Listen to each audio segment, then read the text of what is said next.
비판을 받지 않을 것이요 정죄하지 말라 그리하면 너희가 정죄를 받지 않을 것이요 용서하라 그리하면 너희가 용서를 받을 것이요 주라 그리하면 너희에게 줄 것이니 곧 후히 되어 누르고 흔들어 넘치도록 하여 너희에게 안겨주리라. 너희가 헤아리는 그 헤아림으로 너희도 헤아림을 도로 받을 것이니라. 또 비유로 말씀하시되 맹인이 맹인을 인도할 수 있느냐? 둘이 다 구덩이에 빠지지 아니하겠느냐? 제자가 그 선생보다 높지 못하나 무릇 온전하게 된 자는 그 선생과 같으리라. 어찌하여 형제의 눈 속에 있는 티는 보고 내 눈 속에 있는 들보는 깨닫지 못하느냐? 너는 내 눈 속에 있는 들보를 보지 못하면서 어찌하여 형제에게 말하기를 형제여 나로 내 눈 속에 있는 티를 빼게 하라 할 수 있느냐? 외식하는 자여 먼저 내 눈 속에서 들보를 빼라. 그 후에야 내가 밝히 보고 형제의 눈 속에 있는 티를 빼리라. 아멘. 일주일 동안 다 평안하셨습니까? 예, 하늘의 보름달 다 보셨어요? 네, 땅만 보다가 이럴 때의 하늘을 보면서 또 우리가 하나님의 은혜를 생각하는 시간이 되었을 줄 믿습니다.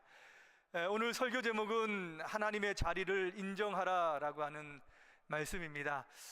예수님께서 12제자들을 선택하시고 그리고 하나님 나라의 백성의 삶이 어떠한가라고 하는 내용들을 이제 가르치시는 부분입니다.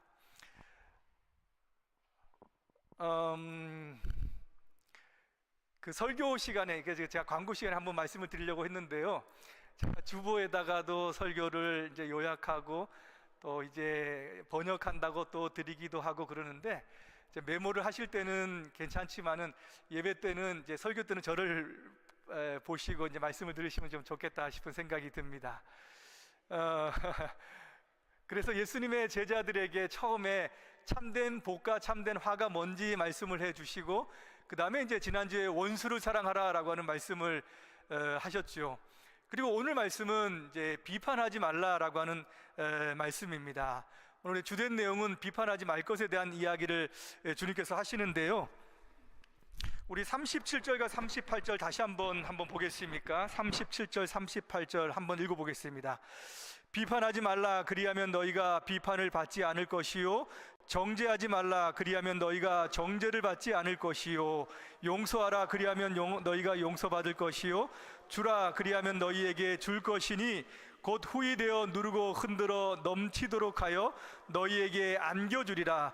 너희가 헤아리는 그 헤아림으로 너희도 헤아림을 도로 받을 것이니라. 아멘.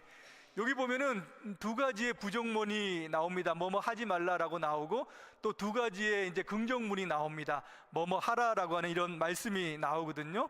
비판하지 말라, 정죄하지 말라라고 이렇게 이야기하고 그 다음에 용서하라, 그 다음에 주라라고 하는 그런 말씀을 합니다. 그 이유에 대해서도 말씀하죠. 비판하지 않고 정죄하지 않으면 너희도 비판받지 않고 정죄를 받지 않을 것이다 라고 말씀을 하고 있고 용서하고 주면 너희도 용서받고 줄 것이다 라고 하는 말씀을 여기서 하고 있습니다. 여러분, 비판하지 말라라고 하는 말씀이 어떤 의미일까요? 여기서 다른 사람들에 대해서 어떤 판단을 하지 말라라고 하는 그런 말씀은 일까요? 그런 의미는 아닙니다. 선과 악을 판단하지 말라, 이것이 좋은 일이냐 나쁜 일이냐라고 하는 것을 분별하지 말라라고 하는 그런 의미는 아니에요. 우리 신자들은 이것들을 잘 분별해야 됩니다. 무엇보다도 어떤 것이 나쁜 것인지 좋은 것인지 잘 깨닫고 나아가야 되는 거죠. 여기서 비판하지 말라라고 하는 말씀은 다른 사람들에 대해서 정죄하거나 무차별적으로 비난하거나 잘잘못을 따져서 그를 힘들게 하고 어렵게 하지 말라라고 하는 그런 의미입니다. 정죄하지 말라라고 하는 말씀도 마찬가지예요. 세상에는 정죄하는 일이 있습니다. 세상 법정에서 이것은 죄다라고 분명하게 정죄해야죠. 그 다음에 아이들이 뭔가를 잘못할 때에도 아이들에게 이것은 나쁜 일이다라고 이렇게 이야기하고 알려주는 것이 이제 필요합니다. 이게 죄야라고 얘기해 줘야 되는 거죠. 여기에서 정죄하지 말라라고 하는 것은 습관적으로 다른 사람들의 잘못을 찾아내고 그에게 죄책감을 주고 자책감을 주고 심판하는 말과 행위를 하는 그런 것들을 이야기합니다. 주님께서 왜 비판하지 말라, 정죄하지 말라라고 하는 이런 말씀을 하실까요? 네가 비판을 받지 않으려면은, 정죄를 받지 않으려면 네가 그런 거 먼저 하면 안 된다라고 하는 그런 의미가 분명히 있을 겁니다. 근데 여러분, 내가 비판하지 않아도, 내가 정죄하지 않아도 상대방이 나를 비판하기도 하고 상대방이 나를 정죄하기도 한다는 거예요. 그러니까 여기서 비판하지 말라, 정죄하지 말라라고 하는 의미가 꼭 그런 것들을 받지 않기 때문에 하라라고 하는 그런 의미는 아닙니다. 조금 더 나아가서 비판하지 말라, 정죄하지 말라라고 하는 그런 이유는, 이것은 하나님의 영역이기 때문에 그래요. 내가 비판하지 않고 정죄하지 않을 때 나를 비판하지 않고 정죄하지 않는 분은 하나님이십니다. 하나님이라고 하는 이 주어가 여기에서는 생략되어 있어요. 다른 사람들에 대해서 판단하고 심판하고 정죄하는 것은, 그것은 하나님만이 하시는 일입니다. 그건 사람의 자리가 아니다라고 하는 거예요. 하나님의 고유한 영역입니다. 내가 누군가를 심판하고 내가 누군가를 비난하고 정죄하는 것은 내가 하나님의 자리에 앉는 것과 같은 거예요. 여러분, 야고보서 4장 11절 말씀을 한번 보실까요? 같이 한번 읽어보겠습니다. 시작. 형제들아, 서로 비방하지 말라. 형제를 비방하는 자나 형제를 판단하는 자는 곧 율법을 비방하고 율법을 판단하는 것이라. 내가 만일 율법을 판단하면 율법의 준행자가 아니요 재판관이로다. 입법자와 재판관은 오직 한 분이시니 능히 구원하시기도 하시며 멸하시기도 하시느니라. 너는 누구이기에 이웃을 판단하느냐? 너는 누구냐? 누구길래 재판관의 자리에 앉아서 하나님의 자리에 앉아 있느냐라고 이렇게 말씀을 하는 거예요. 법을 세우신 분도 하나님이시고 이 법에 따라서 재판하시는 분도 하나님이시다라고 말씀하고 있는 거죠. 여러분, 하나님의 자리를 인정하십니까? 하나님의 자리에 앉고 있지 않습니까? 과거에 아무리 권세 있는 영의정, 좌의정, 우의정, 힘이 있는 사람이라도 앉으면 안 되는 자리가 딱 한 자리 있었습니다. 그건 왕의 자리였어요. 왕의 자리에 앉으면은 그 사람은 반역입니다. 이것은 구테타인 겁니다. 왕의 자리는 앉지 못하는 거예요. 세상의 모든 사람들이 앉지 말아야 될 한 자리가 있다면 그것은 바로 하나님의 자리입니다. 하나님은 온 세상의 재판장인 줄로 믿습니다. 사람이 재판관의 자리, 이런 하나님의 자리에 앉지 말아야 되는 것은 사람은 공정하게 모든 것을 판단하고 심판하지 못하기 때문이에요. 여러분, 우리 모두는 다 죄의 속성을 가지고 있고 죄에 오염된 사람들입니다. 우리는 모든 것을 공평하고 정당하게 다 이야기하고 판결하지 못해요. 때로는 금전에 따라서, 때로는 인간관계에 따라서, 때로는 내 이익에 따라서, 때로는 환경에 따라서 우리의 마음과 우리의 생각은 다 달라지기 마련이에요. 사람의 마음은요, 아침 저녁이 다릅니다. 어젯밤이 다르고 오늘 아침이 달라요. 다릅니다. 오늘 예배 들어올 때 하고 예배 나갈 때도 분명히 다를 겁니다. 사람의 마음은, 사람의 정신은 아무리 완벽하게 훈련되어진다고 해도 퍼펙트 되어지지 않아요. 그래서 세상의 법관들도 오류를 범하기도 하는 것이죠. 사람은 외모로 판단하잖아요. 저 사람 굉장히 험상궂고 굉장히 인상이 안 좋은 첫인상을 가졌는데 사귀다 보니까 어린아이 같은 그런 심정을 가진 사람들이 있습니다. 저 사람은 굉장히 순하고 어린아이 같은 얼굴과 표정을 가지고 있길래 사귀어봤는데 사기꾼인 사람들이 있다는 거예요. 사람은 외모로 모든 것들을 다 확인하지 못합니다. 근데 하나님은 안 그러잖아요. 하나님은 공정하시잖아요. 하나님은 모든 것을 잘 판단하시는 정의로운 분이시잖아요. 하나님은 외모로 판단하지 않잖아요. 하나님은 동기와 이유와 모든 과정까지 다 헤아리시면서 그 사람들에게 판단하시고 그 사람을 공정하게 대하시는 분이다라고 하는 거예요. 그렇기 때문에 누군가를 비판하고 누군가를 정죄하는 것은 정말 하나님만이 하실 수 있는 것입니다. 이것을 우리가 분명하게 인정을 해야 돼요. 그래서 여러분, 억울한 일이 있잖아요. 누군가를 비판하고 정죄할 일이 있잖아요. 그러면 하나님 앞에 나아가서 호소하는 것이 가장 신앙적인 것이고, 그것을 우리가 하나님을 하나님으로 인정하는 것입니다. 예배 드린다고, 찬송 드린다고, 헌물 드린다고, 이것만으로 우리가 하나님을 하나님으로 인정하는 것이 아니라라고 하는 거죠. 하나님을 주인으로 모시는 태도야말로 이런 태도이죠. 하나님 앞에서 나아가서 호소하는 사람이 승리하게 되어져 있습니다.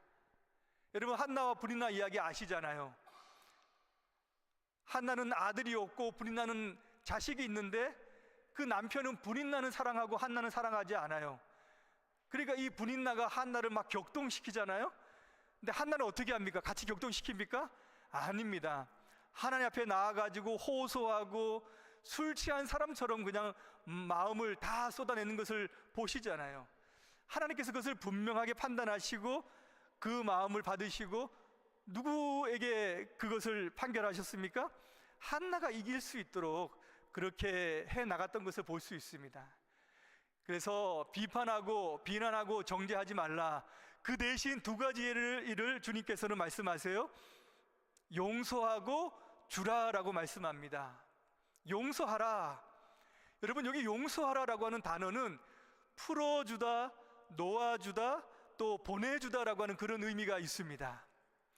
그래서 용서하다라고 하는 것, 루터 비벨을 보면은 페어게벤 되어져 있는데, 근데 엘버펠트 보면은 로스라센 이렇게 되어져 있어요. 프라이라센 이렇게 되어져 있어요. 엘버펠트 버전이 이것이 여기 합당한 그런 번역입니다. 내가 뭔가를 보복하고 뭔가를 비난하고 정죄하고 안갚음을 해야 될 그때에 그것을 그냥 놓아주라는 거예요. 그것을 그냥 보내주라는 겁니다. 그러면 하나님께서 너에게 은혜를 주실 것이다, 너에게도 용서의 은혜를 주실 것이다 라고 말씀을 하고 있는 거예요. 여러분, 이 말씀을 생각할 때 딱 들어왔던 인물이 있습니다. 누구냐면 다윗이었어요. 다윗은 자기를 죽이려고 하는 사울을 2번 죽일 수 있는 기회가 있었습니다. 한 번 죽일 수 있는 기회 가운데 옆에 있는 모든 사람들이 뭐라고 그랬어요? 이것은 하나님의 뜻이다, 하나님께서 당신을 왕으로 삼기 위한 그 지금 시간을 주는 것이다 라고 했는데, 다윗은 죽이지 않았죠. 2번의 기회가 또 왔습니다. 한 번의 기회가 더 왔다는 거예요. 한 번은 아니어도 2번 정도 똑같은 상황이 벌어지면 우리는 이것이 하나님의 뜻 아닌가 정말 생각해 볼 만한데, 이때도 다윗은 죽이지 않습니다. 근데 여러분, 성경을 쭉 보시면은 그 가운데 한 번 더 누군가를 죽일 수 있는 기회가 있었는데, 그때도 죽이지 않고 보복하지 않고 정죄하지 않고 그냥 보내줘요. 누구냐면은 나발입니다. 나발.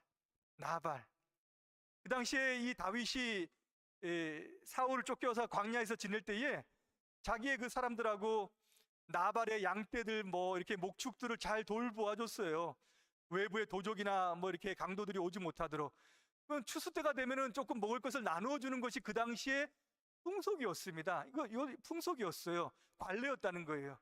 다윗이 조금 달라고 했는데 이 나발이 안 주고 누가 이세가 누구냐 이렇게 이야기하는 걸 가지고 화가 나가지고 그를 죽이려고 갔습니다. 이때 이제 아비가일이라고 하는 여인이 나와가지고 그것을 막아서죠. 나발은 그 이름 그대로 불량한 사람입니다. 그 사람은 정말로 원래 가치 없는 사람입니다. 은혜를 잘 모른다고 이렇게 이야기하면서 그를 죽이지 않을 때 당신이 받을 그 은혜, 하나님의 용서가 무엇인지에 대해서 그가 이야기를 해줘요. 이게 중요한 말씀이거든요. 사무엘상 25장 31절 한번 보세요. 내 주께서 무죄한 피를 흘리셨다든지 내 주께서 친히 보복하셨다든지 함으로 슬퍼하실 것도 없고 내 주의 마음에 걸리는 것도 없으시리니, 이렇게 얘기해요. 우리는 내가 원수 갚지 않으면, 내가 용서해 주면은 하나님께서 그를 벌하실 것이다 라고만 생각을 하는데, 여기선 다른 관점에서 이야기하죠. 사실은 굉장히 중요한 내용입니다. 보복의 시간을 그냥 보내주고 흘려보내주고 나면은 내가 무지한 피를 흘리지 않았다, 내 마음에 걸리는 것도 없다 하면서 평안함을 가지게 된다라고 하는 겁니다. 만약에 다윗이 사울을 죽였다면은 그는 왕이 될 수 있을지도 모르겠어요. 그러나 그 마음 가운데는 보복의 마음, 내가 원수 갚았다라고 하는 마음, 그 마음 때문에 굉장히 불안하고 마음의 평안을, 심적인 고통 가운데에 살아갔을 것이다 짐작할 수 있는 거죠. 그래서 시편 34편 14절에 다윗은 이렇게 외칩니다. 악을 버리고 선을 행하여 화평을 따를지어다. 마음의 평안을 따를지어다라고 이렇게 외치고 있다는 거예요. 이것이 바로 용서한 자, 보복하지 않는 자가 외칠 수 있는 그런 자유의 선언인 줄을 믿습니다. 한 가지 주라라고 이렇게 얘기해요. 주라. 주라 그리하면 너희에게 주실 것이요. 앞에 구절들을 생각하면 여기서 끝나야 되는데 그 다음에 부연적으로 지금 주님께서 말씀하고 있어요. 후이되어 누르고 흔들어 넘치도록 하여 주실 것이요 라고 말씀합니다. 아멘. 여러분 이게 무슨 의미인지 알죠? 쌀 같은 거 주면은 보면은 어떻게 합니까? 이렇게 흔들면은 빈자리 채워지죠, 맞죠? 자리가 남습니다. 그러면 거기에 더 얹어가지고 아주 넘치도록 해서 준다라고 하는 그런 의미를 얘기하는 거죠. 그때 당시 사람들이나 지금 사람이나 우리 것은 이해를 하고 있습니다. 이것은 하나님의 너그러움을 이야기하는 거예요. 하나님의 손은 우리 손하고 다르고요. 하나님의 계산법은 우리의 계산법하고 다릅니다. 제 이야기를 하는 것을 이해해 주세요. 제가 청년 때에 우리 교회에 선교사님이 한 분이 오셔가지고 자동차 헌금을 조금 요청했던 때가 있었습니다. 선교하다 보니까는 자동차 같은 게 필요하잖아요. 그때 제가 선생님을 하려고 열심히 대학원 공부를 하고 있었을 때인데 그때 그 시점에서 대학원에서 학교에서 전화가 온 거예요. 그러면서 이번 학기에 다음 학기에 장학금을 받게 되었다라고 이야기하는 거예요. 여러분 제 마음 가운데 어떤 마음이 들었겠습니까? 요 시점에 요 시기에 이건 분명히 이 선교사님에게 이것을 좀 드리라고 하는 하나님의 뜻이 아닌가라고 하는 마음으로 제가 받았습니다. 그래서 아주 기쁜 마음으로 하나님께 그 선교 헌금을 드리고 또 목사님께도 좀 드리고 하면서 제 마음이 기뻤어요. 나중에 이제 보니까는 제가 드린 것보다 장학금이 적어가지고 제가 적지 않게 당황을 좀 했던 적이 있었습니다. 근데요, 하나님 이것을 좀 기쁘게 보셨던 것 같아요. 그 이후에 제가 그냥 작게 이렇게 이제 하나님께서 선을 베풀어 주시는 것 말고 제가 기억하는 것만 해도 한 번 4번에 걸쳐가지고 하나님께서 정말 제가 어려울 때 도와주었던 기억이 있습니다. 2번은 장학금으로 하나님께서 도우셨고 2번은 노트북 같은 이런 게 아주 큰 금액이 드러나는 걸로 하나님께서 도와주신 것으로 제가 기억을 해요. 우리 하나님 저 손이 작으신 분이 아니죠, 맞죠? 하나님께서는 당대에 갚지 못하면 내 세대에 갚지 못하면은 다음 세대에라도 하나님께서는 갚아주시는 분이고 또 차고 넘치도록 인도해 주시는 분인 줄을 믿습니다. 하나님께서는 다윗을 봐요. 다윗이 얼마나 성실하게 하나님을 섬겼습니까? 얼마나 사랑했어요. 주님께서는 그 은혜와 그 사랑을 보시고 그 다음 세대에도 푸하게 그들에게 그 후손들에게 넘치도록 인도해 주시는 것을 우리가 봅니다. 여러분들이 헤아리는 그 헤아림은 주님의 손에서 더 크고 놀라운 축복이 될 줄로 믿습니다. 여러분에게 다시 임하시고 그 은혜가 많은 사람들에게 여러분들의 손길을 통해서 임하여 줄 줄을 믿습니다. 그래서 정죄하고 비판하는 대신에 하나님을 하나님으로 인정하여서 하나님께서 주신 그 용서하고 주시는 마음으로, 주라는 그 마음으로 그렇게 베풀고 살아가게 되기를 소망합니다. 하나님을 하나님으로 인정하는 사람들, 하나님의 자리에 앉지 않고 그렇게 나아가는 자들에게 대해서 어떤 마음과 태도가 중요한가 2가지를 이어서 말씀을 하시는데요. 2가지 비유가 나와요. 하나는 맹인의 비유가 나오고 하나는 티와 들보의 비유가 나옵니다. 여러분 잘 아시는 비유인데요. 맹인의 비유를 한번 볼까요? 39절과 40절 말씀입니다. 같이 한번 읽어볼게요.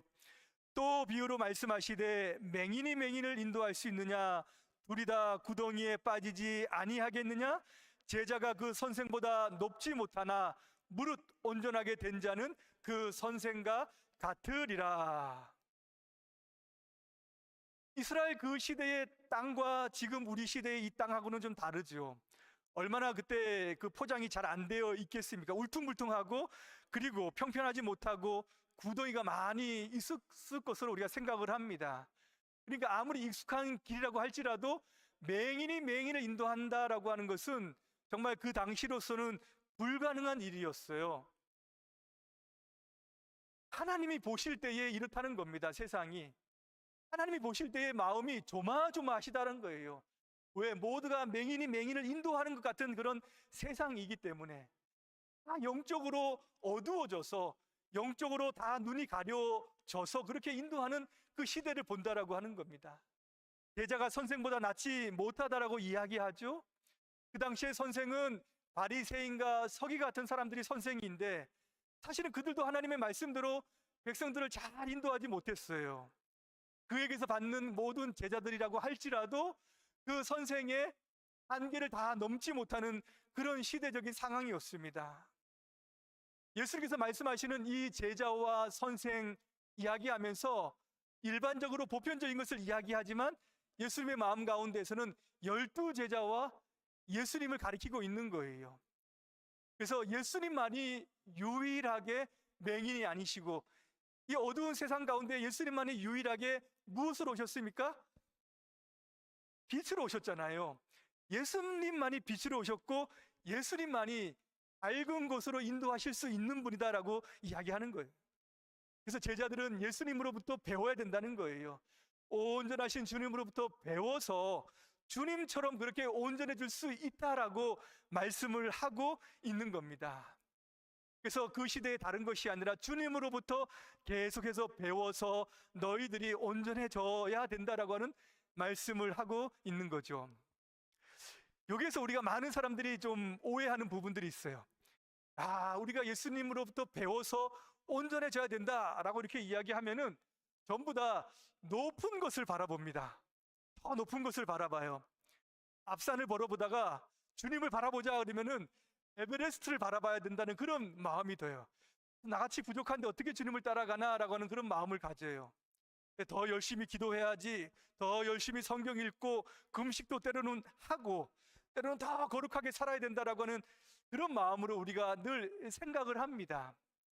근데요, 제자들이 선생님으로부터 배우는 이것은 이렇게만 생각할 것이 아니라 사실은 주님처럼 온전해지는 것은 낮아지는 삶을 이야기하는 거예요. 높아지고 높아지고 하는 것을 보는 것이 아니라 낮아지고 낮아지는 것을 생각하는 겁니다. 여러분, 낮아지면요 상대방이 보여요. 낮아지면은 그 사람들의 형편과 처지를 이해할 수 있는, 수용할 수 있는 상황이 됩니다. 때때로 부모님들이 아이들에게 야단칠 때가 있죠. 이것도 모르냐? 이것도 이해하지 못하냐라고 할 때가 있는데 대부분 보면은 많은 경우는 아이들의 수준, 자기 자신의 눈높이에서 아이들을 바라보기 때문에 그래요. 지금 내 수준과 내 이해 가운데에서 아이들을 바라보니까 당연히 이해 못하죠. 당연히 그 수준이 아이들이 알지 못한다라고 생각을 하는 거죠. 근데 아이들의 수준으로 내려가면은 우리도 그때는 이해하지 못했던 거거든요. 아이들의 수준으로 내려가면은 우리도 다 이해할 수 있는 거죠. 그래서 신앙의 훈련을 통해서 주님처럼 높아지려고 하는 분들이 있는데, 저도 과거에 40일 금식기도 하셨던 분하고 만나가지고 식사도 하고 대화도 좀 해봤습니다. 그래서 40일 동안 기도를 하고 했으니 얼마나 주님을 온전히 닮으려고 힘을 쓰고 애를 쓰셨는가라고 생각을 하고 했는데, 생각보다 따뜻하거나 겸손하시거나 부드러운 느낌은 잘 못 받았습니다. 어떻게 보면 좀 투박하고 말씀도 겁난다라고 하는 그런 좀 인상을 받았던 기억이 나요. 여러분, 우리 주님께서는 높은 곳에서 낮은 곳으로 내려오신 분입니다. 고린도후서 8장 9절을 보면 여러분들이 잘 아시는 말씀이잖아요. 다 같이 한번 읽어볼까요? 우리 주 예수 그리스도의 은혜를 너희가 알거니와 부요하신 이로써 너희를 위하여 가난하게 되시면 그의 가난함으로 말미암아 너희를 부요하게 하려 하심이라. 여기 가난하다는 말은 돈이 없다는 말이 아닙니다. 주님께서 돈이 없어서 그렇게 했다라고 하는 얘기가 아니죠. 인간이 되셨고 낮아지셨고 자신을 죽기까지 복종하셨다라고 하는 그런 말씀을 가리키는 겁니다. 인간의 눈높이로 내려왔다라고 하는 말이죠. 사람은 이미 높아져 있습니다. 이미 교만하고 이미 마음이 다 자랑으로 차 있습니다. 언제든지 비판하고 비난할 수 있는 준비가 되어져 있어요. 그래서 자꾸 높아지려고 하는 것이 아니라 주님처럼 낮춰야 된다. 그래야 섬기는 자가 된다라고 이야기하는 겁니다. 늘 마음에 무슨 이유가 있겠지, 하나님께서 더 속상해 하시겠지 하는 마음으로 기다리는 태도와 마음, 그럴 때에 우리 마음 가운데 여유가 생기는 줄로 믿습니다. 주님처럼 낮아질 때에 서로가 더 화평 가운데 살아갈 수 있을 줄을 믿습니다. 마지막 한 가지, 티와 들보의 비유입니다. 41절과 42절 가운데 나오는데요. 여러분, 제가 티와 들보의 크기가 어느 정도일까라고 해가지고 한번 이제 그 인터넷에서 리서치를 해봤는데 딱 이 그림을 제가 찾았어요. 그림을 보니까는 그림이 안 나오네. 예. 저게 이제 도메니코 페티라고 하는 네덜란드 사람, 1600년대 사람인데 저렇게 이제 그렸더라고요. 티와 들보 확 들어오죠, 맞죠? 예. 주님께서는 이것을 개별적으로 적용해 보시기를 원하셨던 것 같아요. 요 말씀부터는 2인칭 단수로서 분명하게 가리키고 있습니다. 여기서 우리 주님께서 지적하시는 것이 무엇일까요? 형제의 작은 잘못을 지적하고 고쳐주려고 하는 그런 태도가 아닙니다. 자기는 깨끗하고 자기는 의롭고 자기는 정결하고 자기는 괜찮다라고 하면서 그 사람을 보면서 자꾸 그 사람의 잘못과 그 사람의 연약함들을 자꾸 지적하면서 보려고 하는 그런 태도를 이야기하는 거예요. 여러분, 눈에 티가 있는 사람하고 눈에 들보가 있는 사람, 누가 자신의 잘못을 더 잘 볼까요? 눈에 티가 들어가면 어떻게 됩니까? 저도 눈에 티가 들어가면 빼려고 막 이렇게 막 비비죠, 맞죠? 안 되면 옆에 사람들한테 훅 불어달라고 해가지고 이야기를 합니다. 티가 들어가면 금방 알아요. 근데 들보가 들어가잖아요? 그러면 모릅니다. 그게 전부인지 알기 때문에, 그게 다인 줄 알기 때문에, 자기 자신이 안 보이기 때문에 모릅니다. 그래서 고쳐지기도 어렵고 그것을 빼내기도 어렵다라고 하는 거예요. 우리 주님께서는 이것을 굉장히 심각하게 보셨던 것 같아요. 그냥 간단한 문제가 아니라라고 하는 거예요. 그래서 자기 자신을 보지 못하고 갇혀 있는 자는 외식하는 자라고 얘기해요. 외식하는 자. 이 외식은 연극 배우가 무대에서 연극하는 것을 이야기하는 거거든요. 단어 자체가 무엇을 이야기하는 겁니까? 본 모습과 다른 사람들에게 보여주는 모습이 달라요. 내면과 외면이 다릅니다. 경건의 모양은 있는데 경건의 능력은 없는 거예요. 말과 행동은 있는데 진심은 없어요. 하나님을 예배하겠다라고 하는 겉모양은 있는데 하나님을 향한 사랑이 없는 것, 이것이 바로 외식이거든요. 주님께서 말씀하시는 것이 무엇입니까? 우리의 마음이 변해야 된다는 거예요. 그 외부적인 것을 고치려고 하지 말고 우리의 마음에 변화가 있으면 된다는 거예요. 변화가 필요한데 외부적인 변화는 괜찮다, 이제 더 이상 하지 않아도 된다, 너희들의 내면을 고쳐야 된다, 내면을 바꿔야 된다라고 하는 것을 이야기하는 거예요. 이것이 예수님께서 이 땅에 오셔서 아주 중요하게 다루셨던 테마였습니다. 그래서 니모데모는 표적과 이적을 보고 왔는데 예수님께서는